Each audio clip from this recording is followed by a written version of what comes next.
কতটা নিষ্ঠুর তারা ছিল দেখেন, নবী বংশের সন্তান কোনকে তারা ছাড়েনি, অথচ তাদের জবানে লা ইলাহা ইল্লাল্লাহ মুহাম্মাদুর রাসূলুল্লাহ কালেমা ছিল।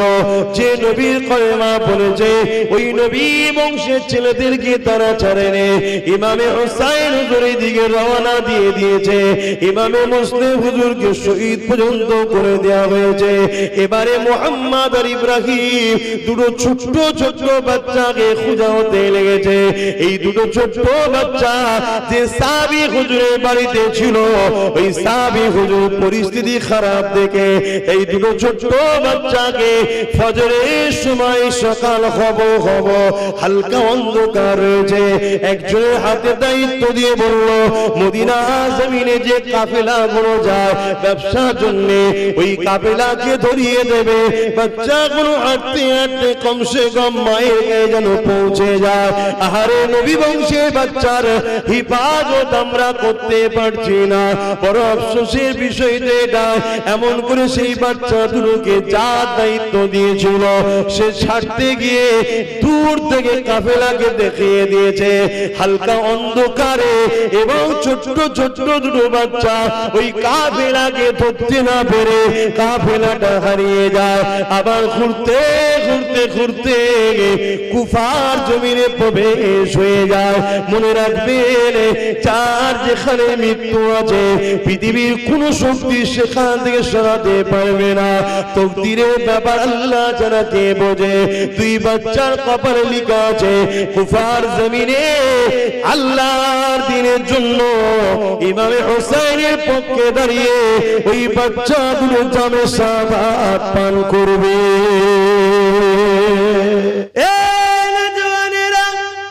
হযরত মুহাম্মদ আর ইব্রাহিম ছোট্ট ছোট্ট দুই ভাই এমন করে গলা জড়াজড়ি করে একটা খেজুর গাছের গোড়ায় লুকিয়ে রয়েছে।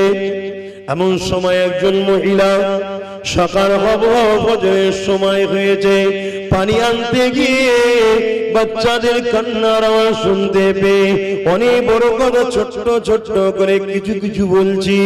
এমন করে বাচ্চা দুটোকে দেখতে পেয়ে অবাক হয়ে যায়। এত সুন্দর বাচ্চা কাদের গো তোমরা বাবা? ওই সময় বাচ্চা দুটো বলতে লেগেছে আমরা মদিনার সন্তান, নবী বংশের সন্তান, হযরতে মুসলিম আমার আব্বা যান। আহারে মহিলাটা বুঝতে পেরে গেছে যে এই দুটো বাচ্চাকেই তো খোঁজা হচ্ছে। মহিলাটার অন্তরে আল্লাহ নবীর প্রেম ছিল, মহব্বত ছিল, ভালোবাসা ছিল, তাই নিজের জানকে বাজি লাগিয়ে বাচ্চা দুটোকে কাপড়ের মধ্যে আড়াল করে লুকিয়ে লুকিয়ে লুকিয়ে নিজে ঘরের মধ্যে রেখে দিয়েছে। কিন্তু যত সন্ধ্যা আগিয়ে আসে মহিলার মধ্যে একটা ভয় কাজ করতে লেগেছে। কেন? মহিলার স্বামীটা ছিল বড় বদমাই, মহিলার স্বামীটা ছিল বড় লোভী, মহিলার স্বামীটা ছিল জিদের পক্ষে, এবং সে অর্থের জন্য যা খুশি করতে পারে এই রকম মন মানসিকতা ছিল। এই মহিলাটা মনে করতে লেগেছে না জানি সালিম যদি এই বাচ্চা দুটোর খবর পেয়ে যায় এজিদকে না বলে দেয়, এই চিন্তায় মহিলা ভয় খেতে লাগলো। এই মহিলা তাড়াতাড়ি নিজের একটা সন্তান ছিল ওই সন্তানকে নিয়ে রাতের খানাটা খেয়ে আলোগুলোকে বন্ধ করে দিয়ে তাড়াতাড়ি ঘুমিয়ে পড়েছে, যাতে স্বামী অন্ধকারে বুঝতে তেমন কিছু না পারে। এই বাতি বন্ধ করে দিয়ে শুয়ে পড়েছে। এমন সময় জালিম ঘরের মধ্যে ঢুকেছে। ওই মহিলা স্বামী ঘরে এসেছে, আসার পরে স্ত্রীকে বলতে লেগেছে এত আলো বাতি বন্ধ কেন? খাবো আমি, খাবার দাও। কোন রকম ভাবে অন্ধকারে কিছু খাইয়ে দিয়ে তাড়াতাড়ি নিজে নিয়ে গিয়ে স্বামীকে ঘুম পড়িয়ে দিয়েছে। কিন্তু আল্লাহ পাকের কুদরত, আল্লাহ পাকের মর্জি কে বা বোঝে? আল্লাহ পাকের হুকুমকে কে বা টালতে পারে, কে বা সরাতে পারে? গভীর রাত্রিরে হঠাৎ করে বড় ভাই ঘুম ভেঙে যে কাঁদে, ছোট ভাইকে তুলতে লেগেছে। ভাই উঠে বড় সময় আমাদের আর না, কেননা আমি খবরে দেখছিলাম নানা জান দাঁড়িয়ে আছে আমার আব্বা জান হযরতে মুসলিম নানা জানকে সালাম দিল সালাম দিবার পরে দোনোজানে সুলতান জিজ্ঞাসা করলো এ বাবা মুসলিম তুমি একা চলে এলে বাচ্চা দুটোকে কেন নিয়ে আসলে না আমার আব্বা জান বলেছেন ইয়া রাসূলুল্লাহ হাবিবাল্লাহ খুব তাড়াতাড়ি চলে আসবে এর মানে আমাদের শহীদের সময় হয়ে গেছে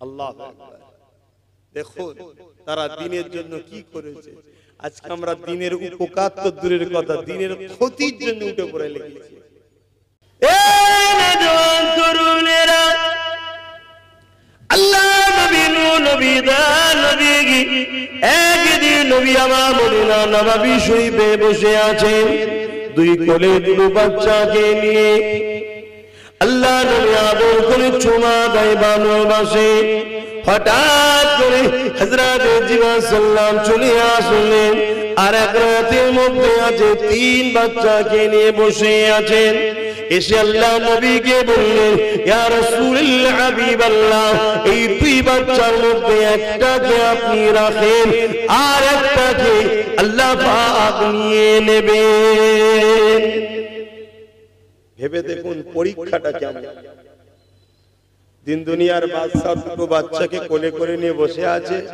বাচ্চা দুটো খেলছে একজনের নাম হযরত ইব্রাহিম আর একজনের নাম হযরত হোসাইন ছোট শিশু নানার কোলে আর আব্বার কোলে একটা নিজের বাচ্চা আর একটা খাতুনে জান্নাতের বাচ্চা আদর করছে বাচ্চা দুটো খুশি করছে হঠাৎ করে জিবরাইল সাল্লাম এসে বলছেন হুজুর একটা আপনাকে নিতে হবে আর একটা আল্লাহ পাকের হুকুম নিয়ে যেতে হবে কোনটা আপনি নেবেন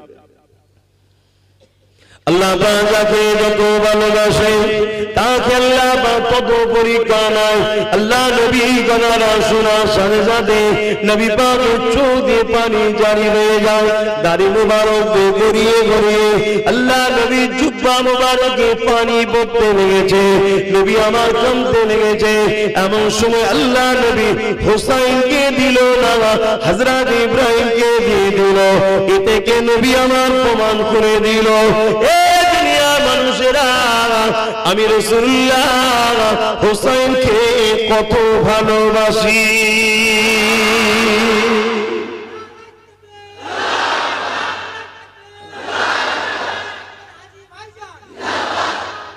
আল্লাহ কিন্তু রাসূলের জীবনীতে কোনোদিন হোসাইনের জন্য এই দোয়াটা রাসূল চাইনি যে আল্লাহ আমার হোসাইন যেন কারবালায় শহীদ না হয় এই দোয়াটা কিন্তু কোনোদিন চাইনি কেন অথচ নবী আমার যা চেয়েছেন আল্লাহ পাক কখনো ফিরিয়ে দেননি আল্লাহ নবী যখন যেটা চেয়েছেন আল্লাহ পাক দিয়ে দিয়েছেন এমন রাত কোরআনের মধ্যে আছে নবী পাককে চাইতে হয়নি নামাজের মধ্যে দাঁড়িয়ে দাঁড়িয়ে আসমানে দিয়ে বারবার তাকিয়েছে আমার আল্লাহ পাক জিবরাইলকে পাঠিয়ে দিয়েছে এ জিবরাইল দুনিয়ার জমিনে চলে যাও আমার হাবিবকে যে জানিয়ে দাও আপনার তাকানো আল্লাহ পাকের বড় পছন্দ হয়েছে আপনি বাকি যে দূরে কাত নামাজ আছে ওই নামাজটা কাবার দিকে মুখ করে আদায় করে নেন আগে বাইতুল মুকাদ্দাসের দিকে ফিরে নামাজটা পড়তে ছিল আল্লাহ নবী সঙ্গে সঙ্গে দূরে কাত নামাজটা কাবার দিকে ঘুরিয়ে আদায় করে নিল নবী আমার চাইলো না শুধু মনের মধ্যে ইরাদা করেছে আল্লাহ পাক কাবাকে কিবলা বানিয়ে দিলেন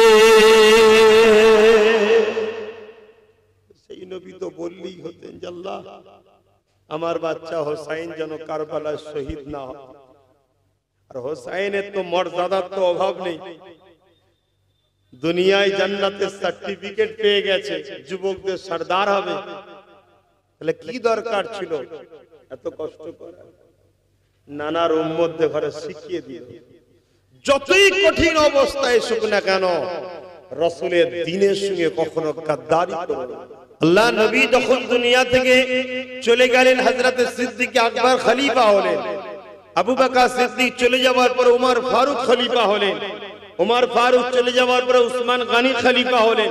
উসমান গনি চলে যাওয়ার পরে হযরতে মাওলা আলী খলিফা হলেন।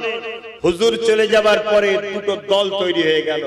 একটা হযরতে মাবিয়া হুজুরকে চায়, হযরতে হাসান হুজুরকে চায়।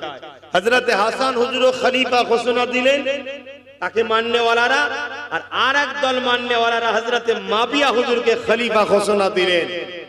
ওই সময় হযরতে হাসান হুজুর ভাবলেন যে একই নানার উম্মতের মধ্যে দুটো কখনো খলিফা হতে পারে না। এক নিয়ামের মধ্যে দুটো তরোয়াল যেমন রাখা সম্ভব নয়।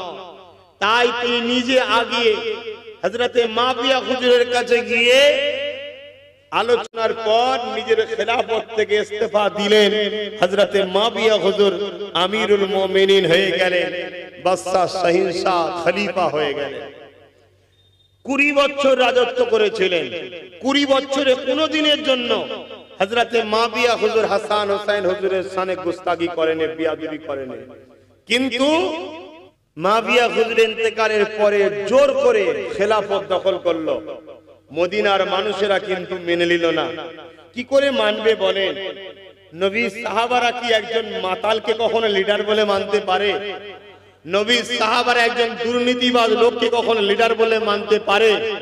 এজিদ ছিল সারাবি, এজিদ ছিল লম্পট, এজিদ রাজ দরবারে নারীদের ঘরে নিয়ে উলঙ্গ নাচ গান করত। এজিদ ছিল গরিবদের ঘরে লুটেরা, এজিদ ছিল পশুতে লড়াই করাতো। আজও অনেক মুসলমান আছে নিজেদের পশুতে লড়াই করে, খেলা দেখে। এগুলো এজিদের কাজ, শুধরে যাও। হোসাইন বলে চিৎকার দেবার কাজটা এজিদের হবে না। এই জন্য মদিনা সাহাবা হুজুররা এজিদের হাতে কেউ বায়াত হতে চাইল না।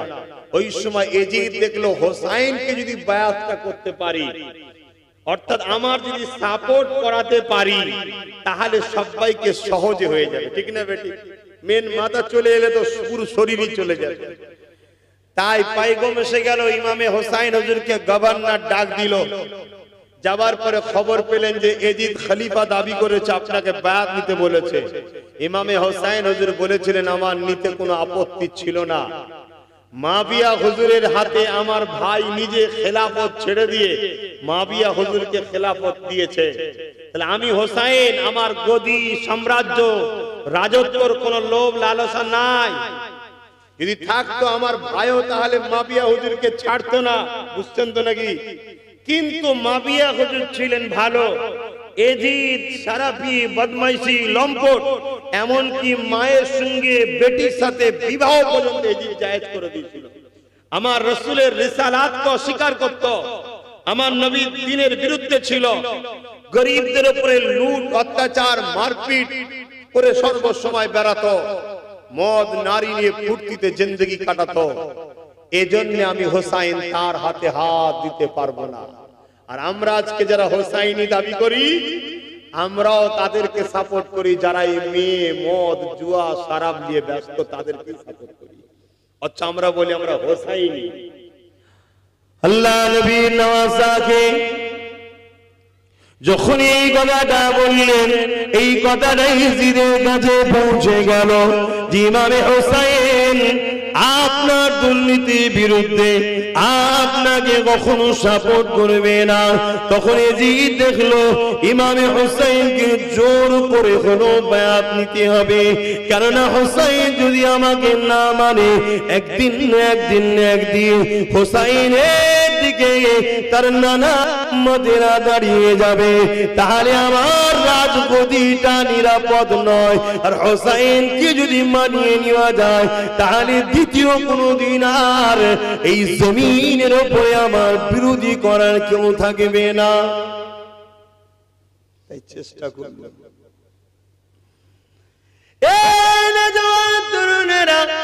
তাই তখনকার সময় মদিনা যিনি গভর্নর ছিল, বড় নরম দিলের মানুষ ছিল। এজিদের হুকুম শোনার পরও নবী বংশের সঙ্গে জোর করে না, কেননা বিয়াদবি করতে চায় না। আজও সমাজে অনেক লোক আছে হয়তো বিভিন্ন মানুষের সঙ্গে উঠা বসা করে, কিন্তু নবী বংশের সঙ্গে জোরটা দেখায় না। তাই এমন একটা লোককে এজিদ মদিনার গভর্নর করতে চাইল, যে নাকি বড় জালিম, অত্যাচারী, নিষ্ঠুর। নবী বংশের ছেলের উপরে জোর করে যেন ইমামে হুসাইনের কাছে এজিদের সাপোর্টটা করিয়ে নিতে পারে। এই যখন চেষ্টা হয়ে যায়, ইমামে হুসাইন বুঝতে পেরে গেছে যে মদিনার উপরে একটা বড় ঝড় আসতে লেগেছে। লড়াই হবে, ঝগড়া হবে, প্রতিরোধ হবে, খুন খারাপি হবে। আমার নবীর মদিনা শহর রক্তাক্ত হয়ে যাবে। ইমামে হুসাইন এই জন্য মন স্থির করলো, আমি মদিনা ছেড়ে দিয়ে মক্কা জমিনে চলে যাব। কেননা মক্কা জমিনে হারাম শরীফ থাকার জন্য, আল্লাহর ঘর থাকার জন্য মক্কাতে লড়াই করা হারাম, মক্কাতে জুদাই হওয়াটা হারাম, মক্কাতে ঝগড়া করাটা হারাম, মক্কাতে ফিতনা করাটা হারাম। এই জন্য ইমামে হুসাইন মক্কায় যাবার রওনা নিয়ত করলে নিজের আত্মীয় স্বজনদের সঙ্গে আলোচনা করে নিলে, কে আছো আমার সঙ্গে মক্কা জমিনে যেতে চাও, তৈরি হয়ে যাও। এখানে একটা কথা তোমাদেরকে বলি শোনো, নানা দিনের জন্য, আল্লাহকে খুশি করার জন্য হুসাইন মদিনা ছেড়ে দিয়ে মক্কায় চলে যাচ্ছে। আজ তোমরা হকের জন্য থাকার জন্য যদি 2-4 মাস নিজের ঘর ছেড়ে দিয়ে দূরে থাকতে হয়, এতে এত মন খারাপ কেন হয়? কি তোমাদের মন খারাপ হয় না? হ্যাঁ হয় অনেকে, যে বলে হুজুর আমার এই অবস্থা। কি হয়েছে রে বাবা? না আমি ঘর ছাড়া। ঘর ছাড়া মানে না আমাকে গ্রামে ঢুকতে দেয়নি। তুই অন্যায় করেছিস না, তাহলে অত মন খারাপ কেন? আমার দয়ার নবী, নূর নবী, যাকে না হলে কায়নাত তৈরি করতো না, হকের জন্য তিনি পাহাড়ে গিয়ে গাছের পাতা, ফল, মূল খেয়ে জীবন ধারণ করেছে। জোরে বলুন সুবহানাল্লাহ। সেই নবীর একটা সুন্নাত তোমার জিন্দেগিতে আল্লাহ পালন করিয়ে লাই, তোমার মন খারাপ? তোমাকে তো ওই কষ্ট তো করতে হয়নি যে পাহাড়ে গিয়ে গাছের পাতা, ফল, মূল খাওয়া। তুমি তো বেশ আনন্দে আছো, হয় শ্বশুর বাড়ি নাই কুটুম বাড়ি, আনন্দই তো রয়েছে ভালো। হ্যাঁ, এরপরও মন খারাপ না? আমাদের ঈমান বড় দুর্বল, প্রেম কম আল্লাহর উপর। আমরা সংসার, নিজের শরীর, নিজেকে বড় ভালোবেসে ফেলেছি আল্লাহ থেকে, তাই আমাদের এত আফসোস হয়।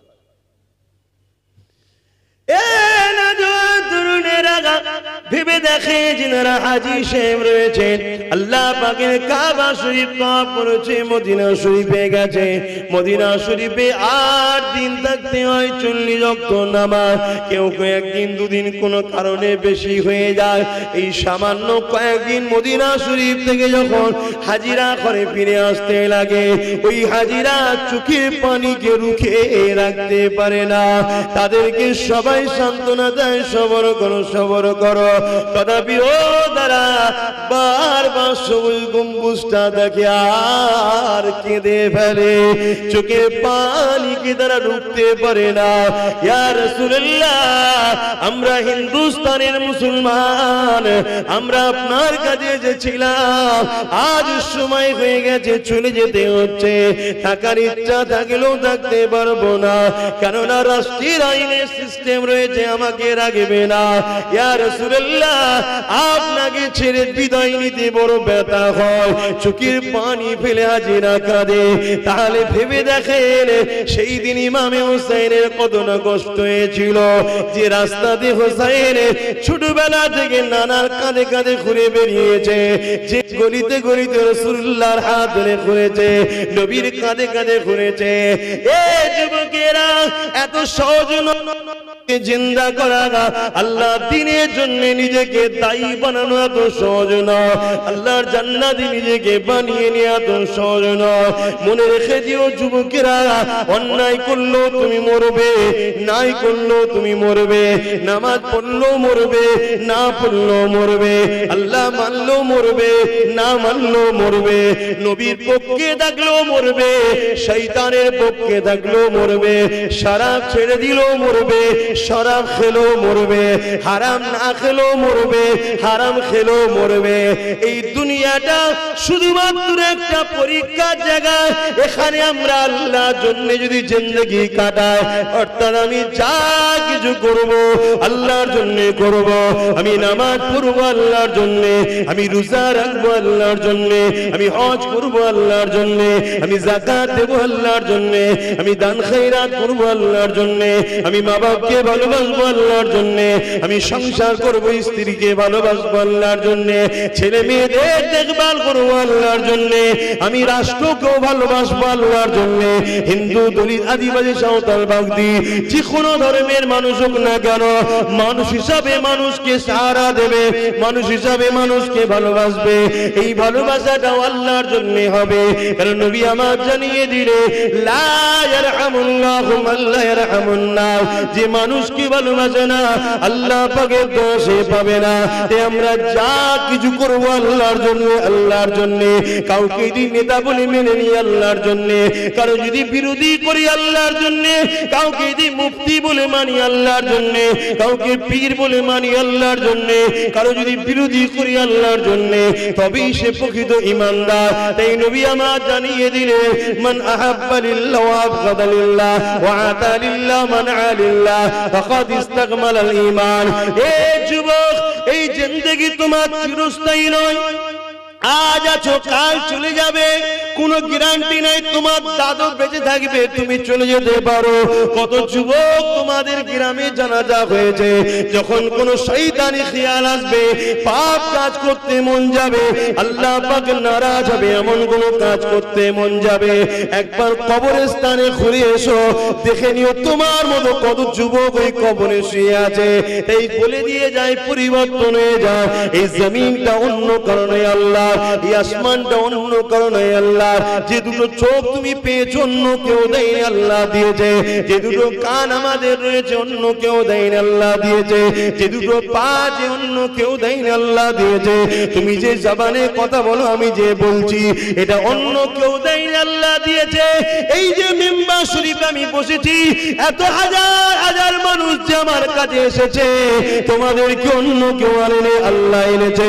এত বাধার পরও আজও কোটি কোটি যুবক ভাইজান ভাইজান করে পাবো, এটা অন্য কোন কারিশমা নয়। কাউকে আমি চাকরি দিইনি, কাউকে আমি ভয় দেখাইনি, কাউকে বিরিয়ানি দিইনি, কাউকে আমি কেস মিথ্যা দিইনি যে না গেলে মারবো তোকে। তথাপি এই প্রেম অন্য কোন কারণ নয়, এ সব কিছুই আল্লাহ দিয়েছে, আল্লাহ দিয়েছে।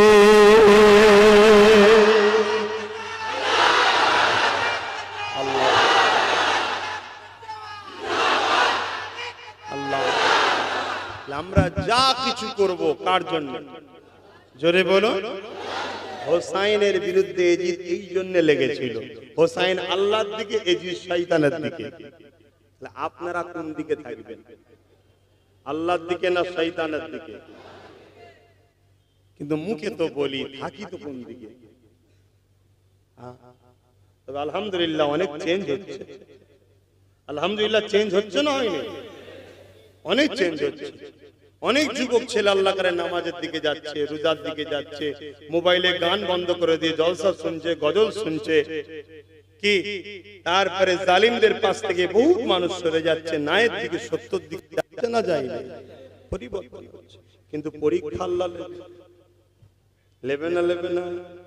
তুমি বাজারে যখন যাও একটা কলসি কিনবে মাটির, তুমি বাজিয়ে দেখো না, দেখোনি?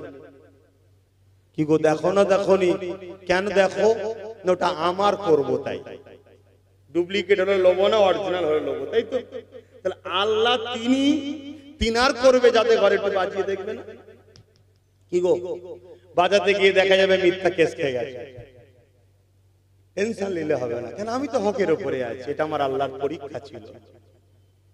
হকের জন্য কথা বলতে গেছো, দেখছো তারপরও তোমার উপরে অনেক চাপ বাধা বিঘ্ন হচ্ছে, মন খারাপ করলে হবে না, এটা তোমার পরীক্ষা নেওয়া হচ্ছে।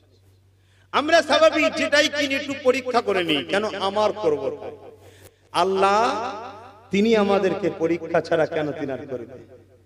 প্রিয় বান্দা যাদেরকে করবে, নিজের করবে, জান্নাত দেবে, একটু পরীক্ষা নেবে না? নেবে না। ধৈর্য হারা হলে হবে? ধৈর্য হারা হলে হবে না। সবকিছু আমাদের মাকসাদ যেন একটা থাকে, আল্লাহ। কথা বুঝে আসছে? এটাই ছিল হোসাইনের জিন্দেগি। আল্লাহ নবী নওয়াজা হযরত ইমাম হুসাইন এইভাবে নিজের সাথীদের ঘরে নিয়ে মক্কা শরীফের দিকে রওনা দেবে। তার আগে মদিনার রওজা নবী পাকের কদমে একটু হাজিরা দেবে বলে যায়। যখন মদিনা নববী শরীফে ঢোকে, হযরত ইমাম হুসাইনের চোখ ভরা পানি, হুজুর আমার কাঁদতে কাঁদতে যায়, নানা জান এই মদিনা ছেড়ে আমাকে চলে যেতে হচ্ছে নানা জান, কেননা মদিনার উপরে একদল জালিমদের নজর রয়েছে, আমাকে তারা বায়াত জোর করে নিতে চায়, তাদের সাপোর্টটা আমার জোর করে তারা নিতে চায়, তাই নানা জান আমি চলে যেতে লেগেছে।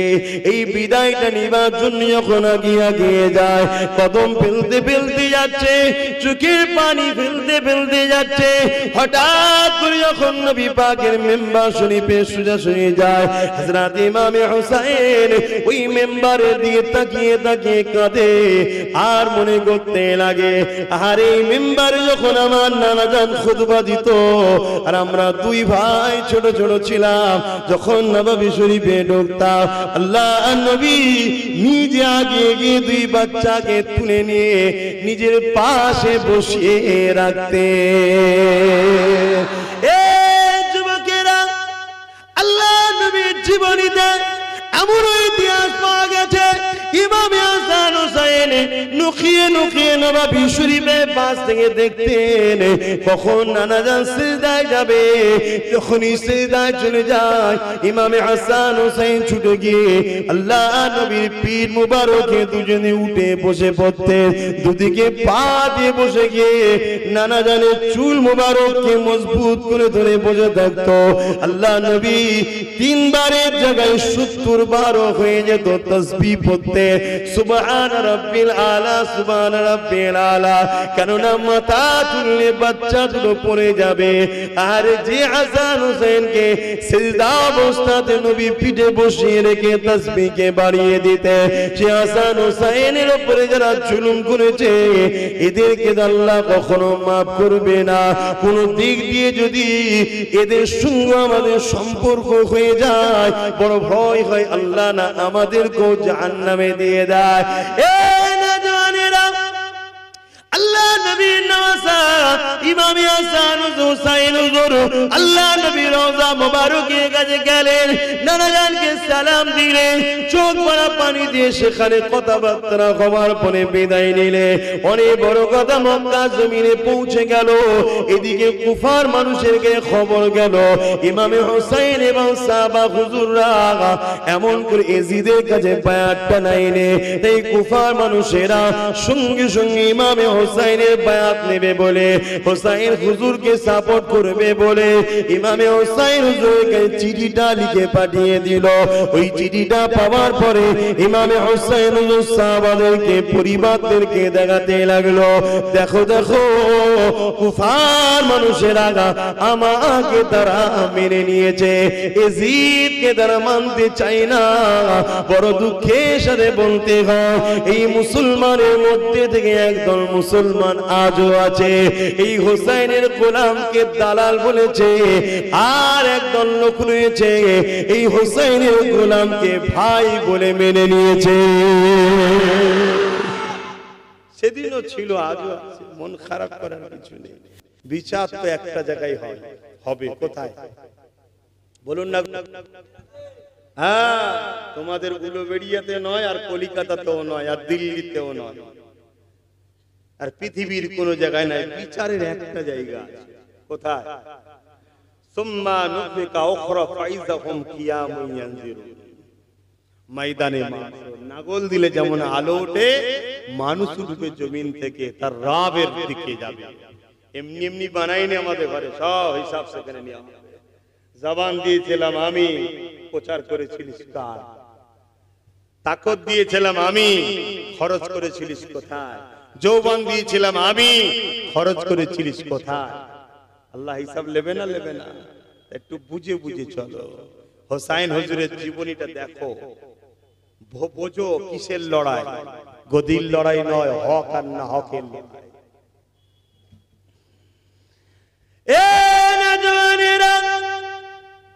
আল্লাহ নবীর নওয়াজা হযরত ইমাম হুসাইন হুজুর আমার এইভাবে যখন চিঠিটা পেল, এলাকার মানুষ সবাই বলতে লাগলো, হুজুর আপনি যাবেন না, কেননা কুফার মানুষেরা হযরত আলী হুজুরকেও ধোঁকা দিয়ে শহীদ করে দিয়েছে, অতএব আপনি যাবেন না। আবার একটা চিঠি এসে গেল, এইভাবে বারবার চিঠি আসতে লেগেছে, ইমাম হোসেন হুজুর যেতে লেগেছে, কিন্তু সবাই বারণ করে।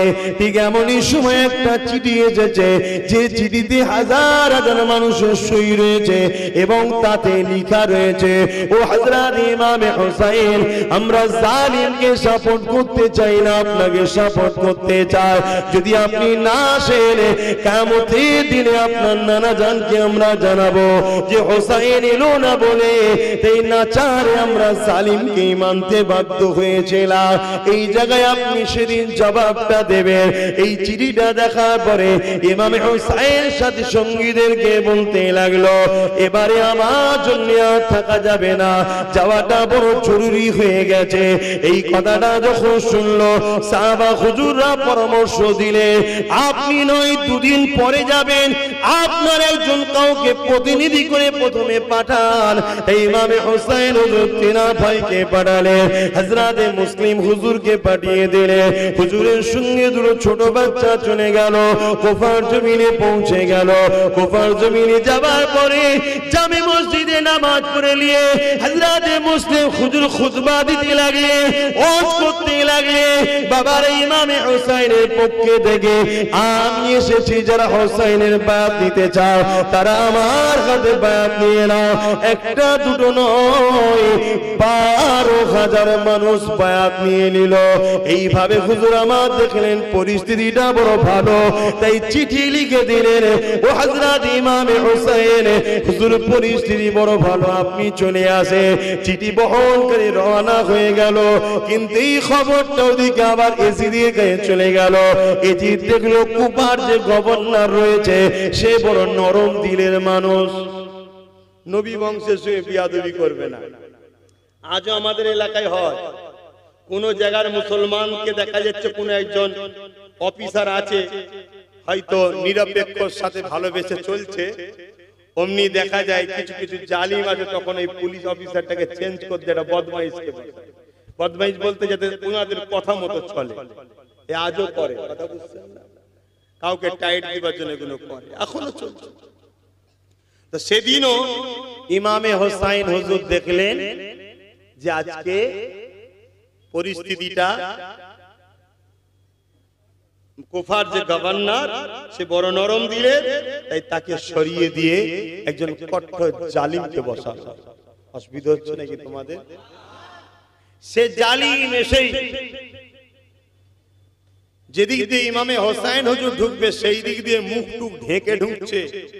কেন এত হুজুরের ফ্যান ফলোয়ার্স হয়ে গেছে, ভালোবাসার মানুষ, চাহানেওয়ালা মুরিদ, ও জানছে আমি যদি না ভেজ ধরে ঢুকতে পারবো না, ও পর্যন্ত বিপদ ঘটতে পারে। তাই ভেজ থেকে যখন ঢুকছে ঘোড়ার পিঠে, সবাই মনে করে হয়তো ইমাম হোসেন হুজুরের কাফেলা আসছে, ইস্তেকবাল লিয়াচ্ছর বদমাইশ চুপ করে আছে। যখন গভর্নর অফিসে ঢুকে গেল, ছাতে গিয়ে বলছে আমি হোসেন নয়, আমি এজিদের পক্ষ থেকে এসেছি, তোমাদের সময় আছে এখনো, এজিদকে মেনে নাও, না হয় তোমাদের বিরুদ্ধে কড়া ব্যবস্থা প্রশাসনিক ভাবে নেওয়া হবে। তখনই একটা বিশাল বিশৃঙ্খলা তৈরি হলো। ও বদমাইশ দেখলো এই বিশৃঙ্খলাতে আমার গভর্নর হাউসটা পর্যন্ত ভেঙে যাবে, এমন একটা অবস্থা, মানুষ খেপে গেছে। তখনও বলল ঠিক আছে, এক কাজ করো, প্রত্যেকটা গোত্র বা দলের 2-3 করে প্রতিনিধি আমার কাছে আসে, আলোচনা হবে। খুব ভালো করে শোনেন, আজও এরকম চলছে। প্রতিনিধি আসো, প্রতিনিধি গেল, তাদেরকে কি করলো? চাপ দিল। তারা বুঝতে চাইল না, তারা বুঝতে চাইল না। তখন কি করলো? তাদেরকে বন্দী পর্যন্ত করে ফেললো। পরিস্থিতি এত নিয়ন্ত্রণের বাইরে চলে গেল। তখন তাদেরকে বলতে লাগলো, তাদের মধ্যে থেকে কয়েকজনকে কতল করে দিল, শহীদ করে দিল। দিবার পরে গভর্নর অফিসের সামনে টাঙিয়ে রেখেছে, যেটা দেখে মানুষের মধ্যে একটা ভয় শুরু হয়ে গেল। এটাও আজকে চলছে, একদল মারছে, একদল ভিডিও করছে, দেখেন না? এটা উদ্দেশ্য কি? শুধুমাত্র ভয় সমাজে প্রতিষ্ঠিত করা, অন্য কিছু নয়।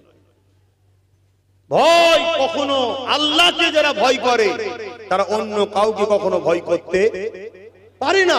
অসম্ভব, অসম্ভব। একটা হৃদয়ে দুটো জিনিস থাকতে পারে না। এই জায়গাতে ইমামে হোসাইন হুজুর এই দিকে রওনা দিয়েছে। এই পরিস্থিতি দেখে ইমাম মুসলিম হুজুর বড় চিন্তিত হয়ে উঠলেন যে কি হবে। হুজুরকে তো চিঠি দিয়ে ফেললাম, হুজুর তো রওনা দিয়েছে। ভাইরা জওয়ান তরুণেরা, অনেক বড় কথা মূল জায়গাতে বলি। এমন করে গভর্নর অফিস থেকে যাদেরকে বন্দী করা হয়েছিল তারাও ভয় খেয়ে গেল। তারা অপর থেকে এলাকার মানুষদেরকে বলতে লাগলো, তোমরা মুসলিমের পিছন থেকে সরে যাও, না এরা আমাদেরকে কতল পর্যন্ত করে দেবে।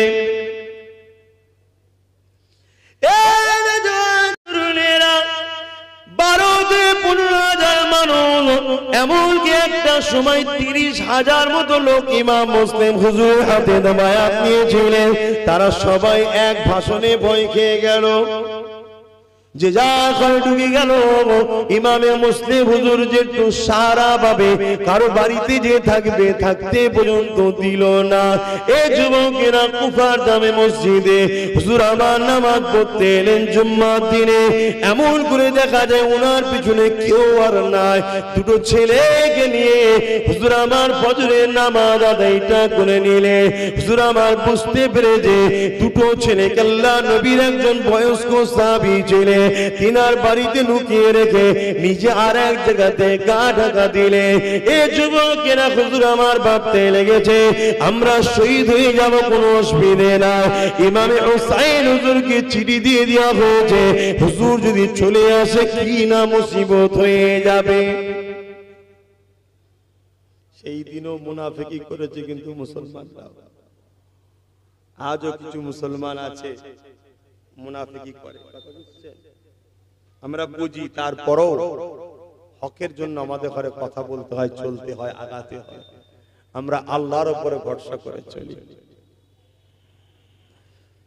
হযরত ইমামে মুসলিম হুজুরকে এইভাবে এমন করে রাজদরবারে ঘোষণা হয়ে গেল, হুজুরকে পর্যন্ত শহীদ করে দেওয়া হলো। এবারে এমন করে হুজুরের বাচ্চা দুটোকে শহীদ করার জন্য তালাশ করা হলো। কতটা নিষ্ঠুর তারা ছিল দেখেন। নবী বংশের সন্তান কোনকে তারা ছাড়েনি, অথচ তাদেরও জবানে লা ইলাহা ইল্লাল্লাহ মুহাম্মাদুর রাসূলুল্লাহ কালেমা ছিল। যে নবীর কালেমা বলেছে ওই নবী বংশের ছেলেদেরকে তারা ছাড়েনি। ইমামে হোসাইন হুজুরের দিকে রওনা দিয়ে দিয়েছে, ইমামে মুসলিম হুজুরকে শহীদ পর্যন্ত করে দেওয়া হয়েছে। এবারে মুহাম্মদ আর ইব্রাহিম দুটো ছোট্ট ছোট্ট বাচ্চাকে খোঁজা হতে লেগেছে।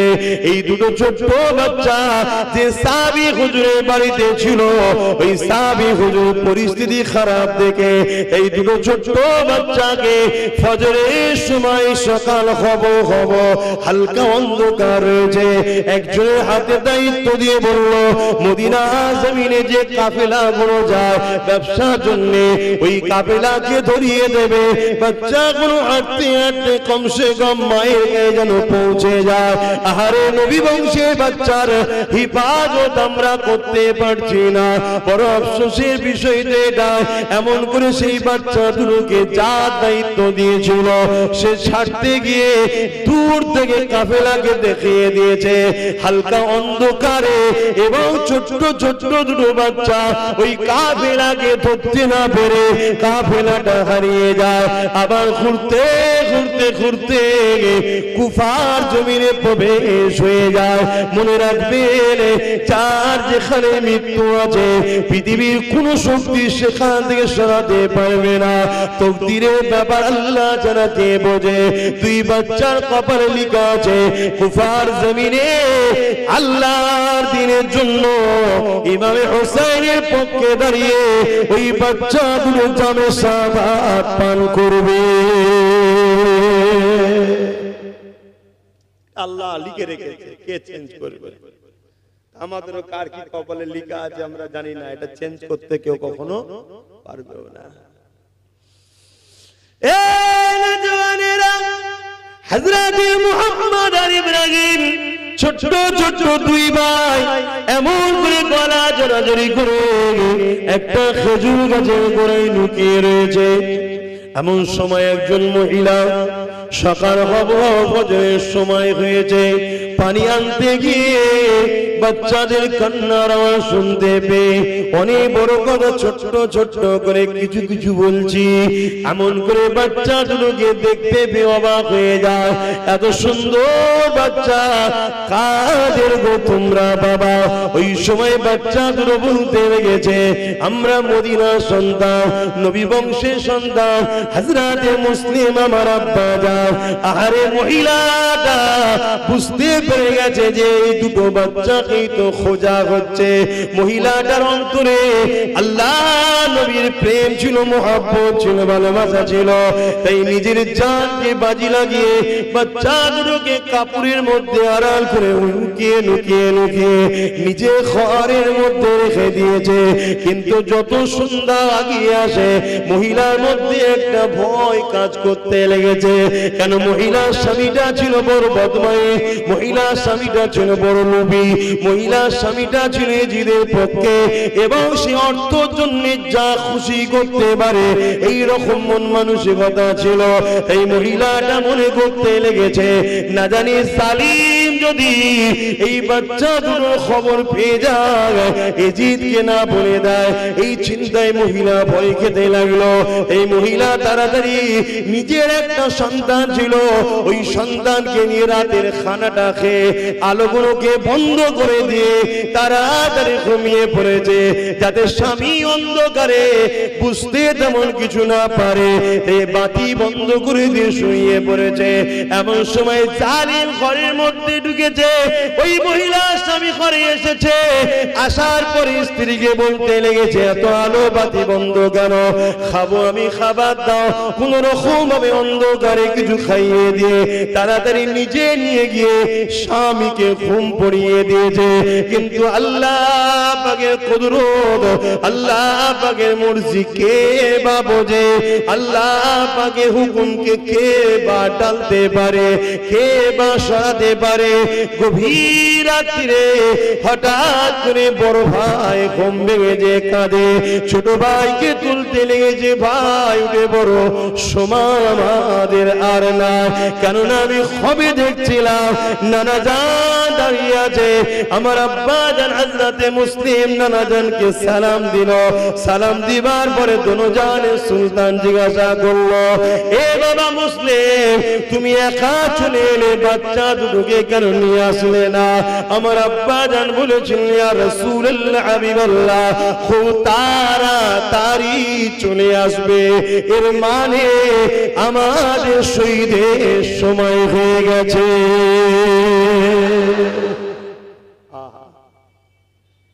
আল্লাহু আকবার।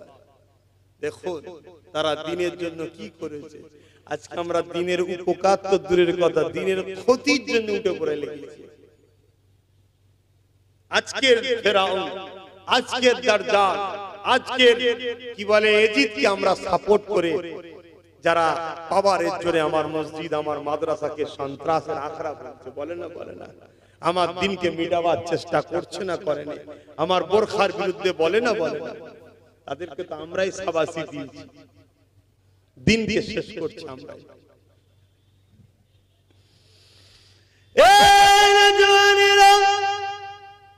এই কান্নার আওয়াজে স্বামীর ঘুমটা ভেঙে যায়। স্বামী তাড়াতাড়ি স্ত্রীকে তোলে, ওঠো, কোথা থেকে বাচ্চার কান্না আসছে? স্ত্রী বলছে, আরে কার বাচ্চা, কোথায় কাঁদছে কে জানে? এই রাত্রে বাচ্চা কাঁদছে তো তোমার এত সমস্যা কিসে? না, রাজ দরবার থেকে ঘোষণা দিয়েছে দুটো বাচ্চা মদিনা থেকে এসেছে, মুহাম্মদ আর ইব্রাহিম।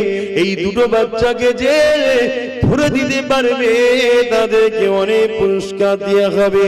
চলো চলো দেখি, হতে পারে এই দুটো বাচ্চা, তাহলে তাকে ধরে দিতে পারলে অনেক পুরস্কার পাবো। ওই সময়তে এমন করে স্ত্রী বোঝাতে লেগেছে স্বামীকে, কি কথা তুমি বললে, কার বাচ্চা কাঁদে কে জানে?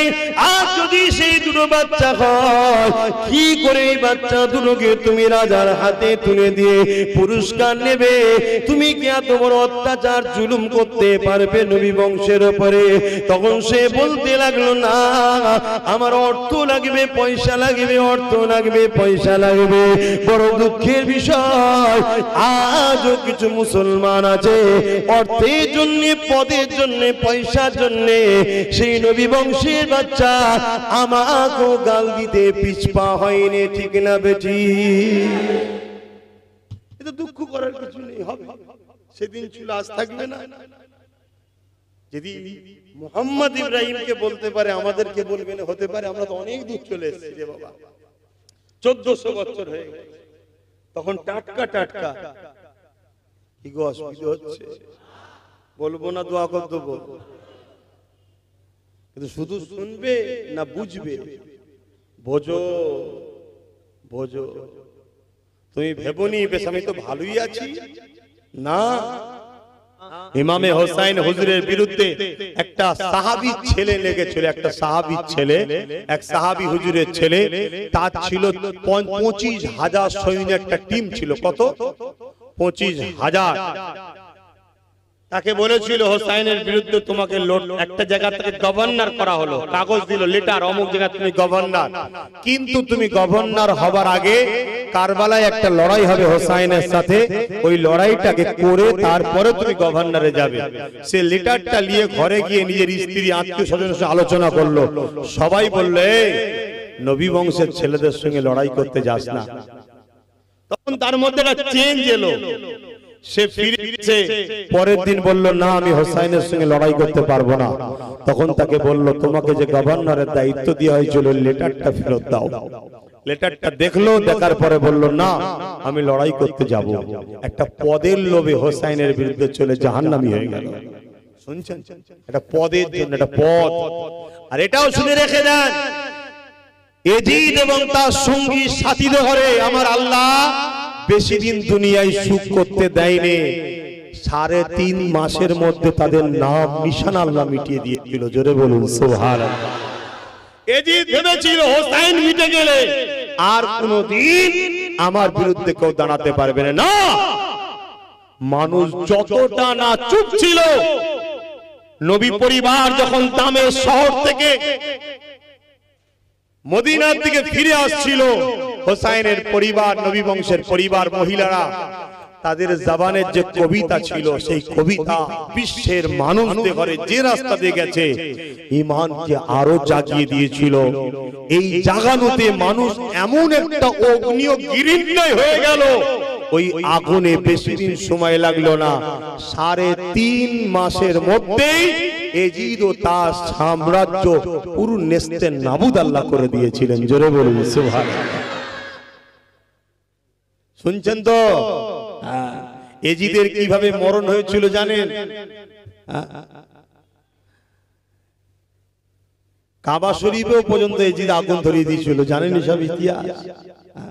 এত বড় শয়তান, কাবা শরীফের মধ্যে আগুন ধরিয়ে দিয়েছিল। এজিদদের মধ্যে একটা ভেতর থেকে জ্বলন রোগ ধরেছিল, পানির পিপাসা লাগছে, কিন্তু পানি খেলেই প্রত্যেকটা কাতরা ভেতরে গেলেই হু করে জ্বলন বাড়ে, আর পানি ছাড়া থাকতেও পারছে না, এত পিপাসা লাগছে। কেন? নবী পরিবারকে পানি দেয়নি। শুনছেন তো? তুমি কি ভাবছো তোমাদের এলাকায় ঘটছে কি জানি না, আমি অহরহ দেখছি, আল্লাহ শুকর করে বলছি, প্রচুর মানুষ খাতরাই পড়ছে, গজবে পড়ে যাচ্ছে প্রচুর মানুষ। কথা বুঝতে পারছেন না? পারেন না? হ্যাঁ, কেন? মনে রাখবেন, লড়াইটা দুটো দল আছে, একটা শয়তানের, একটা আল্লাহ। আল্লাহর দিকে আমরা লড়ছি, আল্লাহ ছেড়ে দেবেন। তো এই সময়েতে